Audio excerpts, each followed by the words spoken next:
kabar. Iya tahu kan. Ya, makasih ya. Acara di ballroom sini.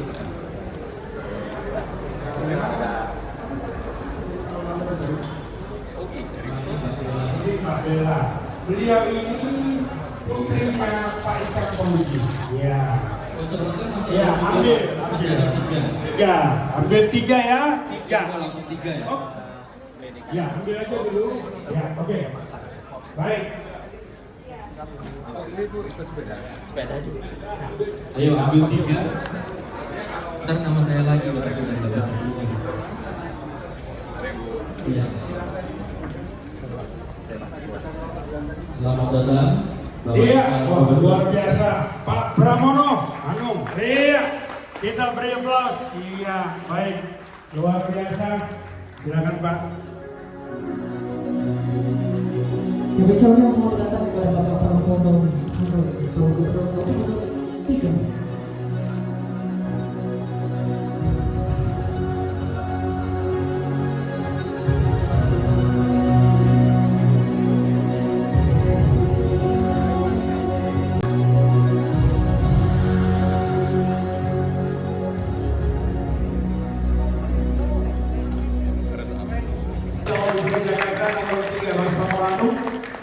Saya terlanjur kalau di media ngomongnya udah terlanjur ngomong mas, jadi susah kalau mau panggil Pak itu susah, jadi mohon izin Mas Pram, saya panggilnya Mas Pram tanpa perlu panjang lebar lagi. Jakarta 2024, 27 November mendatang, kita udah bersama-sama ini dia Bapak Pramono Anung.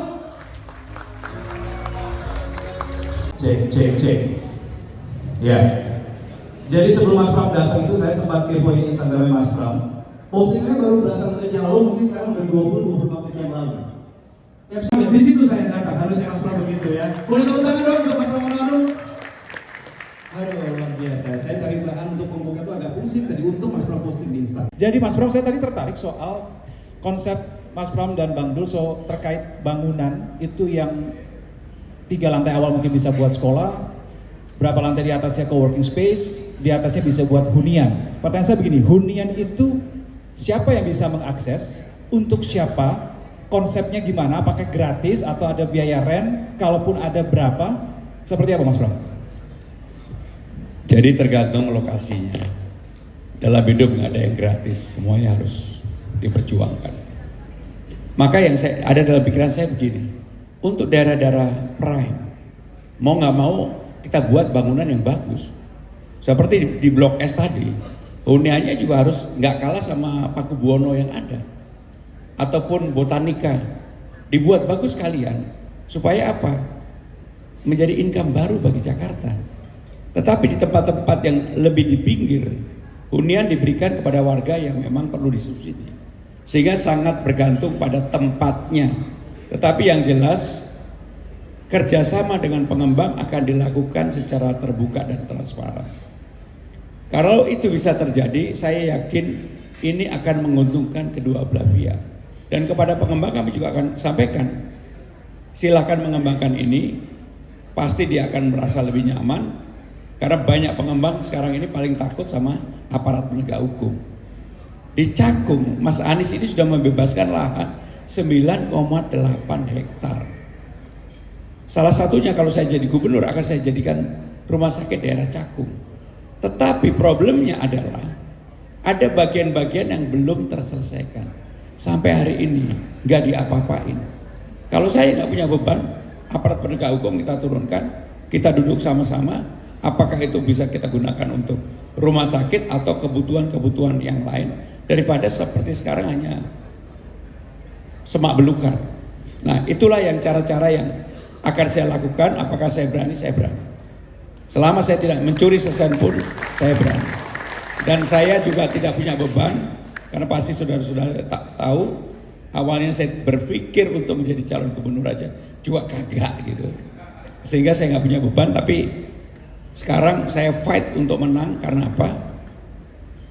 Yang paling utama bagi saya, menyelesaikan persoalan disparitas kaya dan miskin, terutama yang di bawah, yang sangat menyedihkan sekali. Oke, luar biasa. Nah, itu sifatnya Ya, silakan diminum dulu Mas Pram, nggak apa-apa. Jadi saya tanyanya sambil agak panjang biar Mas Pram bisa minum. Itu sifatnya given by government. Jadi hak milik untuk yang menempati atau sewa, tapi tetap dimiliki oleh pihak Pemprov. Yang jelas tanahnya tetap milik pemerintah. Tetapi para penghuninya bisa menempati sampai kapan aja. Dan itu nanti untuk aturannya kita buat yang lebih detail dan transparan. Tetapi yang jelas dengan cara ini orang akan berlomba-lomba untuk ikut. Karena apa? Banyak sekali daerah-daerah yang prime. Termasuk saya udah lihat di Menteng dekat daerah prime ada tanah hampir 9.000 nggak diapa-apain. Yang ada ditutup pakai pagar. Ketika saya cek ngapain? Ternyata tanah milik pemerintah. Nah yang seperti ini ya mau nggak mau, suka nggak suka, karena lahan sudah sangat mahal sekali. Ya kita buat hunian yang naik ke atas. Itu yang harus dilakukan. Oke, luar biasa. Sudah ada jaminan, sudah ada jawaban. Oke, saya buka kesempatan untuk Bapak Ibu yang tiga tadi ada di belakang program. Ya, 3 pertanyaan dulu ya. Satu persatu jangan rebutan. Mas Pram masih bersama kita. Silakan Mas. Terima kasih kesempatannya untuk moderator dan terima kasih untuk Pak Pramono Anung. Perkenalkan saya Haryo Pak dari Bank BPD Jawa Timur Pak, Bank Jatim cabang Jakarta. Di sini saya meng-highlight dari tema yang Pak Pram bahas bahwa di Jakarta itu khususnya Indonesia dan khususnya Jakarta kan bunga KPR kita masih paling tinggi Pak. Yang pertama dan yang kedua itu ada tentang konsep tadi transit oriented development. Nah, kan kita sama-sama tahu bahwa generasi milenial Jakarta khususnya usia 25 tahun tuh masih akan banyak untuk ingin KPR. Nah, di sini bagaimana apabila nanti Bapak Pramono terpilih sebagai gubernur, seperti apa teknisnya dari Pemprov DKI untuk melaksanakan program-program khususnya terkait KPR? Karena sebagaimana yang kita tahu di bawahnya Pemprov DKI itu kan Bank DKI. Seharusnya kalau ada Bank DKI lebih enak di sini ya. Nah, bagaimana konsep yang lebih detail lagi terkait generasi milenial itu untuk bisa melakukan KPR dengan lebih mudah? Dalam artian apakah nanti dia ada subsidi kalau memang dia memiliki KTP DKI, atau nanti ada subsidi bunga, atau nanti ditawarkan konsep yang dekat TOD tadi dalam bentuk rusun tapi sistemnya HGB, karena kan tidak bisa dimiliki HGB dapat diperpanjang, atau seperti apa gitu, karena kita tahu itu kan banyak masyarakat kita yang belum memiliki tempat tinggal, terutama untuk generasi milenial. Seperti itu Pak Pram, terima kasih. Assalamualaikum warahmatullahi wabarakatuh. Waalaikumsalam. Berencana pindah dari pasar minggu karena terlampau padat dan banyak kaki lima, sehingga saya mau rencana pindah ke Jalan Asem yang lebih tenang. Ternyata Jalan Asem di Cipete itu begitu berubah Cipete Rayanya, karena begitu banyak rumah-rumah yang sekarang menjadi tempat usaha khususnya restoran, sehingga pada Sabtu dan Minggu, apalagi kalau sekolah Prancis misalnya ada acara, wah itu benar-benar luar biasa. Jadi akan ide sangat baik sekali apabila itu bisa diterapkan misalnya di daerah yang padat seperti itu, karena sudah tidak layak lagi gitu restoran dari rumah yang tempat parkirnya mungkin hanya untuk 10 mobil tapi yang datang bisa berpuluh-puluh. Itu yang pertama. Yang kedua, pembangunan daripada IKN nanti ke depan yang rencana mungkin masih takes time, tetapi akan ada pengosongan building-building dari pemerintahan, apakah itu dari pertahanan atau sekretariat atau DPR MPR, yang tentunya itu di daerah-daerah strategis yang akan kosong ke depannya. Nah, saat ini hunian untuk occupancy rate daripada perkantoran cukup terdampak, apalagi dengan adanya kemarin pandemi sehingga banyak yang online co-working dan lain-lain, sehingga itu sangat drop. Belum lagi apartemen dan lain-lain yang masih kondisinya mungkin belum pulih total. Nah, itu bagaimana rencana kedepannya Pak? Terkait juga dengan yang berikutnya, ketiga adalah adanya aglomerasi, di mana memang mohon maaf Banten, Jawa Barat tentunya pasti akan menanyakan apa bagian saya. Nah, ini nggak mudah juga koordinasinya. Nah, itu seperti apa mungkin. Demikian. Terima kasih banyak untuk kesempatannya. Oke, terima kasih. Banyak gedung-gedung dengan kepindahan ke IKN. Bagaimana dengan gedung-gedung ini? Kebetulan sebelum saya menjadi calon gubernur, saya termasuk orang yang mempersiapkan blueprint untuk pengalihan ini. Pemindahan ibu kota mungkin baru efektif 5-6 tahun ke depan. Kenapa? Yang pertama, gedung DPR, MPR, DPD aja belum dibangun dan baru mau dibangun. Selesai tahun 2027. Presiden Prabowo sudah menyampaikan bahwa beliau mentargetkan untuk bisa pindah sebelum 2029. Jadi kalau lihat time frame ini kelihatan bahwa belum dalam waktu yang dekat ini. Sehingga Jakarta sampai dengan tahun 2029 menurut saya tidak akan ada perubahan yang signifikan. Tetapi akan ada perubahan yang mendasar karena apa? Undang-Undang nomor 2 tahun 2024 sudah dijalankan. Jakarta yang dulu tidak punya identitas, sekarang Jakarta harus punya identitas. Identitasnya adalah Betawi. Itu yang membedakan paling utama sebenarnya. Dengan adanya identitas Betawi ini, maka aktivitas pemerintahan Jakarta harus ada nuansa Betawinya. Kalau dulu kita datang ke Bali, kita tahu ini Bali. Datang ke Surabaya, oh ini Surabaya. Datang ke Jogja, oh ini Jogja. Datang ke Jakarta, nggak pernah tahu apa sih identitasnya Jakarta, nggak ada. Karena Jakarta selama ini menjadi ibu kota negara. Dengan perubahan undang-undang yang baru ini, begitu kita nanti masuk Jakarta, walaupun mendarat di Tangerang, warna Betawinya harus ada. Dan bahkan di pemerintah daerah, bahkan mungkin juga pemerintah pusat, karena ini di Jakarta, welcome drinknya nggak perlu lagi teh atau kopi, tapi bir peletok. Kemudian juga tari-tarian, warna-warna Betawinya harus ada, termasuk di balai kota. Sehingga itulah yang sebenarnya yang akan berubah dalam jangka pendek. Tetapi untuk building-building dan sebagainya, menurut saya 4-5 tahun ke depan masih belum banyak perubahan. Yang kedua mengenai aglomerasi. Kebetulan saya yang menyiapkan perpresnya. Aglomerasi ini nggak bisa dihindari. Problem Jakarta sebenarnya aglomerasinya harusnya ditambahkan Cianjur dan Puncak. Karena mereka sekarang memberikan kontribusi juga untuk kemacetan.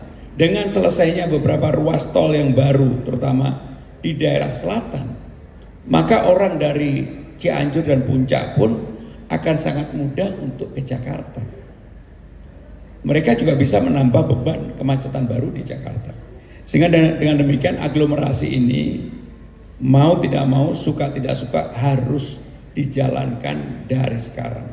Maka gagasan saya tentang Jakarta bukan lagi Transjakarta tapi Trans Jabodetabek, bahkan harusnya Trans Jabodetabek Cianjur Puncak. Karena kalau enggak cepat atau lambat ini juga akan menjadi beban baru. Jadi Pak Roy ya tadi ya. Itu yang ingin saya sampaikan. Kalau kepadatan di Jalan Asem dan sebagainya memang udahlah, Jakarta bangunannya harus naik ke atas, gak bisa bebannya ke bawah, cepat atau lambat ini akan menjadi tekanan kita. Yang berikutnya tadi dari Pak Haryo ya. Bagaimana dengan Pak Haryo yang paling utama begini. Ada hal yang memang harus dibantu down payment-nya oleh pemerintah. Harus ada skema yang dibuat untuk itu. Apakah untuk Gen Z dan milenial, terutama yang mau merit, tapi apapun nggak bisa kemudian diberikan secara gratis dan cuma-cuma, nggak bisa. Tetap harus ada sistem perbankan yang mengatur itu. Hanya memang mudah-mudahan nanti Bank DKI kita bisa gunakan untuk membantu memfasilitasi bagi anak-anak muda dengan KPR yang lebih rendah. Kalau KPR-nya lebih rendah, saya yakin orang juga akan berminat. Tergantung tempat dan daerah yang akan dituju. Jadi sekali lagi, prinsip saya nggak mau berjanji gratis. Itu tidak mendidik sama sekali. Tetapi diberikan kemudahan, ada subsidi. Siapa yang melakukan subsidi untuk down payment adalah pemerintah Jakarta Melalui apa? Bank DKI.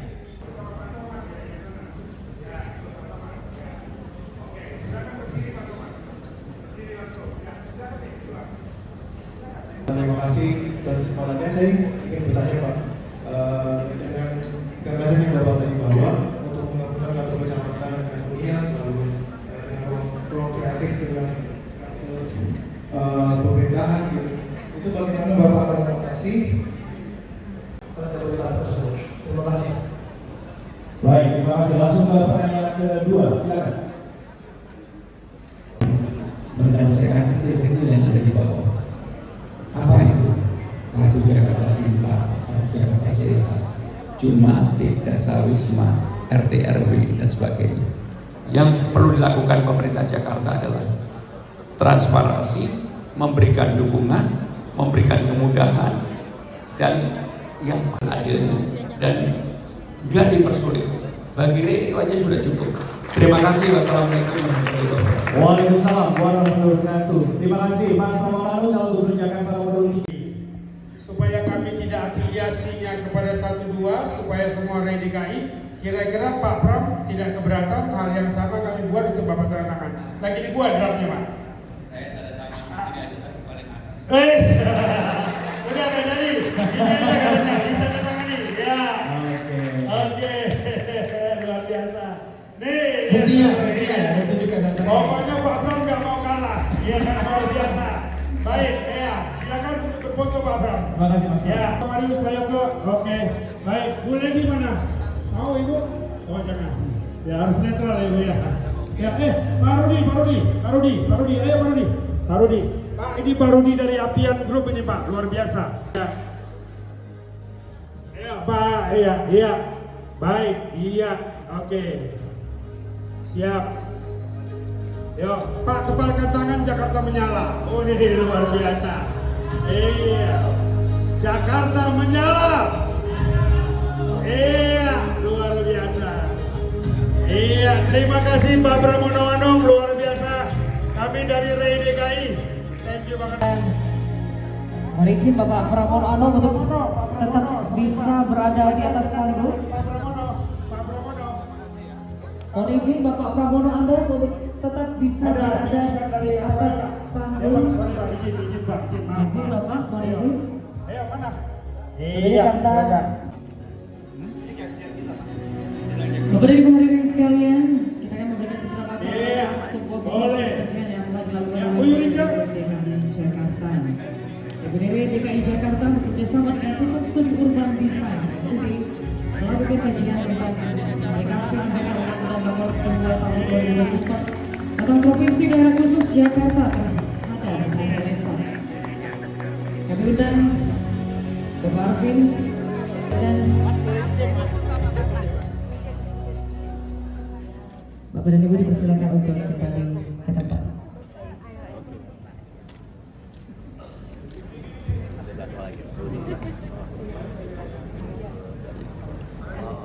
Salam kembali. Salam kembali. Ya. Acara setelah itu Bapak dan Ibu, sebagai informasi tambahan, Bapak dan Ibu dapat mendapat kebijakan atas semua Bapak dan Ibu dari Avian Brands yang berada di materi diskusi panel atau materi sidang komisi. Kasih ya. Sudah. Kasih ya. Ini Pak, sorry Pak, ini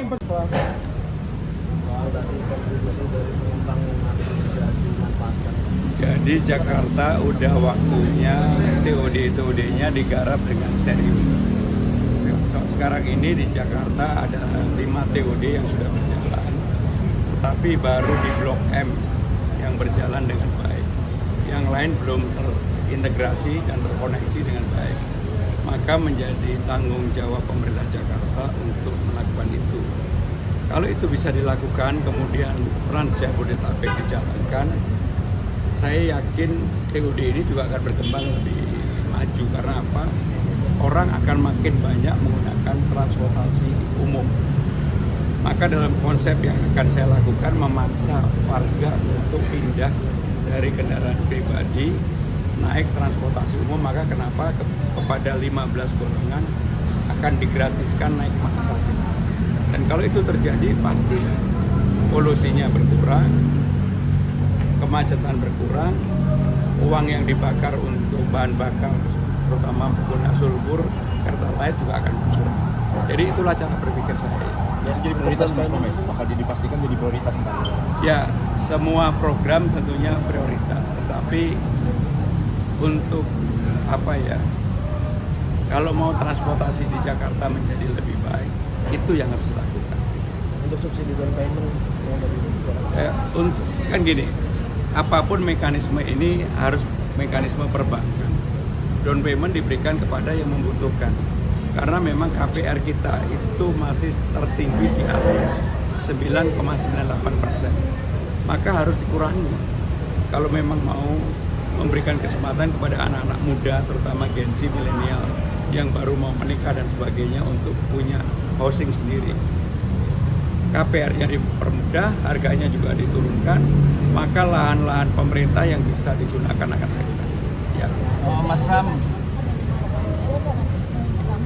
Oh, kalau itu dengan sendirinya pasti akan bertambah ya. Karena di Jakarta kebutuhan itu akan dengan cepat bertambah. Termasuk kalau nanti MRT-nya sudah sampai Ancol, pasti di sekitar Monas Istana akan ada TOD baru gitu ya.